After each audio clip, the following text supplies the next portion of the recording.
best core exercise ever.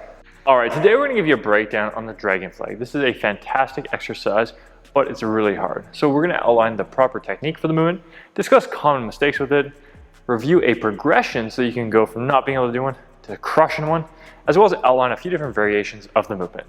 So let's get rolling. All right, let's talk about why the dragon flag is awesome. So if you check it out here, we're looking at an exercise that's very similar to a plank. If you compare a dragon flag to a plank, you're gonna have resisting extension at the lower back, challenging the abdominals to a really high degree. So therefore, it's a great exercise to build up a strong six-pack. The other thing that's awesome about it is that it works as shoulder extensors, challenging those muscles like the lats and triceps to a really high degree. Very similar to an ab wheel rollout.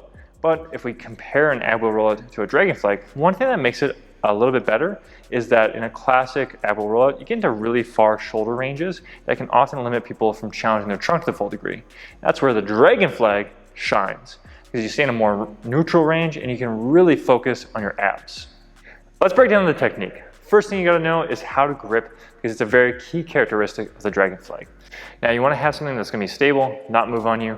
That's where you have three main options. First one is some sort of pole upright. If you're gonna be training outside, you check out a telephone pole. In most gyms, you're gonna have an upright part of a squat rack. It's gonna work great. Second thing that you could do is hold on to a bench. This is really commonly done, but personally, I'm not a huge fan of it. I think it's a little bit bothersome on the shoulder, and it's also a bit dangerous. I've actually ripped 2 or 3 benches doing this, so I just shy away from doing it personally. And then the third option is holding on to some sort of straight bar, whether it's a barbell on a rack where you have it against the uprights, that way it won't flip out, or if you were to have a dip bar and hold on against that.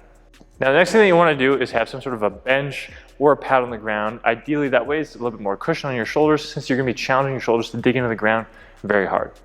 Then we'll get set up. Your arm angle is going to be roughly 90 degrees. You can either have a little bit more, a little bit less, but I would generally say around 90 degrees is going to be best for most people. Then we're going to be having toes pointed, knees extended, and then you're going to have your hips straight at the top. I generally recommend starting from the top for most individuals. So we're going to come up and then lower slowly, come down as far as you can, and back up. So it's a very hard exercise. You'll have to play with a few variables that we're going to break down. But first, let's get into the common mistakes. With the dragon flag, there are 4 primary mistakes. Let's break them down. Number 1, the back.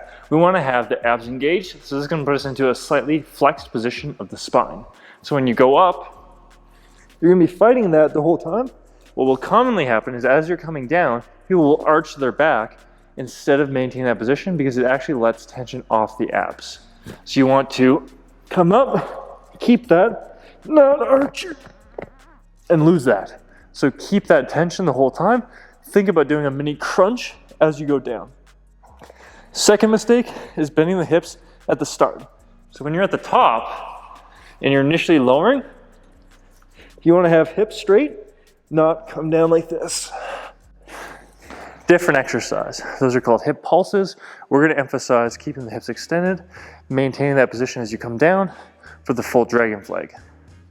Third mistake that we're going to break down is having the hips extend on the way up after flexing them. So what you'll see is that for some people, they'll come down, they'll start bending the hips, and they'll snap their hips up, doing a thrusting action. We're going to try again to make sure that this is as much abs as possible, not just this other muscles. Then the last mistake is bending the knees a lot. So you can see here, if I were to go up, some people will start to bend their knees to take tension off. In the progression that we're going to go through in a second, there's a time and place for that, but if you're trying to do the full variation, having your knees bent takes tension away from your abdominals. So try to keep it the full variation unless you choose to regress down. So let's jump into the progression. The first movement in our progression is going to be the lying leg raise with pulse. We're going to set up in the same position we were for the dragon flag. We're going to alter a few key details. So when we're in our position, instead of having the hips extend up, we're going to bring the hips up, pulse, and then back down. This makes the movement far more manageable to accumulate volume and begin strengthening the abdominals and the hip flexors to work cohesively. And at that point, once you feel good with this, you're able to do somewhere in the ballpark of 10 to 15 reps, then you can progress to the next variation in the movement. Second movement in the progression is a bent knee and hip dragon flag. This reduces the moment arm, or the challenge of the movement, because we decrease the relative length of it.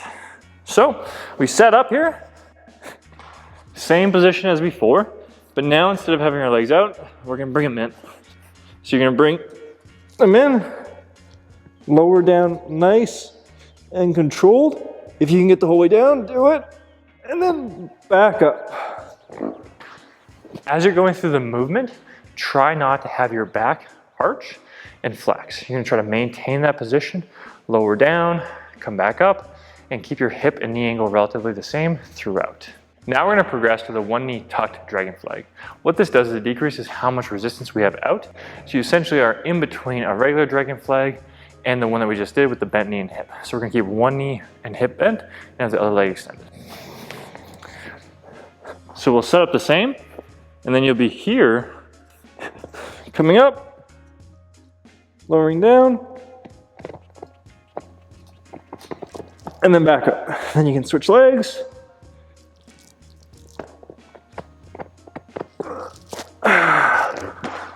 Again, focus on the same things, maintaining your back angle throughout, keeping relatively similar joint angles for the lower body. Next in the progression is gonna be a straddle version. What we're gonna do here is we're gonna set up the same, and then instead of keeping our legs straight, we're gonna split our legs, and what will happen is it'll decrease the moment arm and how far our legs are out relative to our abdominals. So we'll set up, out, and back up. Still very challenging, but a nice in-between point that allows you to accumulate some more volume, getting more reps with keeping your hips and knees extended. Now if you work through the progression, we're on to the full variation. Let's break that down. We're gonna get set up again, arms in as we've been working on, then hips up, work your way down to where you're comfortable, and back up. And then over time, working on lowering down and down and down further. So that's gonna be the full progression for the dragon flag. Now we're gonna go over some variations that you can implement with any one of the steps in the progression. So for instance, let's say you're doing the bent knee and hip version. You could use any of these there, and that way you can have some variation within the progression that you're at. Variation one is an eccentric-only. What we're gonna do here is we're gonna lower down, come in, go back up. This lets you get some more time under tension because you're able to go a little bit slower because you're not gonna have to try to fight your way back up. Let's go through it. So you're up, you're gonna fight, in and up. Repeating that for reps. Variation number two is partial reps. This is a great option for individuals who are getting to more challenging stages in the progression, but aren't able to do the full range. So let's say, for instance, that you were able to do the bent knee and hip version really well, bust out 8 to 10 reps, and then you go to the second variation, or the next variation, that bent knee option with one leg straight. And instead of being able to get the full way down, you can only go halfway, then that's what we're gonna work on. So let's review it. So I'm gonna come up, go through whatever range I can, and then back up.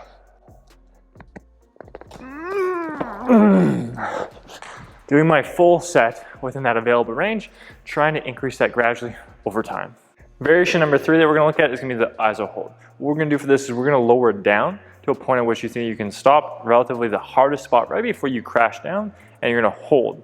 The length of hold will vary depending upon your exact goal and the time that you're gonna implement it. In general, I recommend doing somewhere between a 5 and 15 second hold, or you could do a max length hold just because you'll probably end up in that duration if you're doing a good job.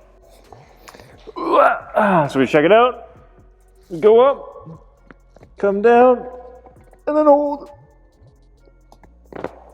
Wow, that's hard.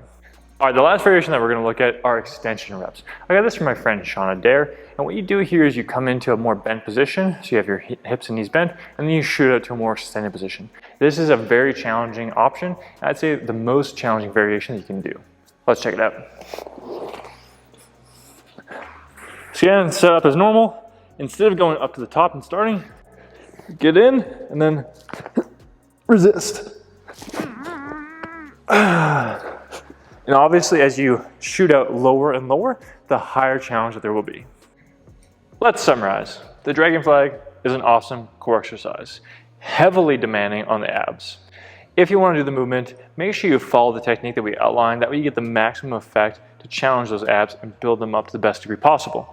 If you struggle with the movement, check out the progression that we outlined. It works you from not being able to do one even remotely, all the way up to crushing one. If you're at that stage where you can't do one, give it some time, be patient with it, and work on it consistently. You got some variations that we showed towards the end. That way it gives you more options of things. That way you're not just stuck with the same variation, getting bored. Play around with them, have fun, and get after training. Peace out. And we are Citizen Athletics.